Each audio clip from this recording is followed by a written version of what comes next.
आपली चकली तयार झालेली आहे। चला आपण बघू आता कशी झालेली आहे, कुरकुरीत झाली आहे की नाही।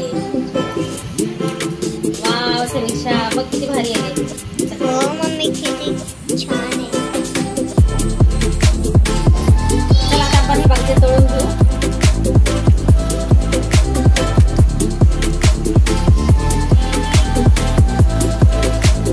तुम्हाला जर रेसिपी पाहिजे असेल तर मला नक्की कमेंट मध्ये सांगा। रेसिपी करून दाखवणार आहे तुम्हाला चकलीची भाजीची चकली आहे।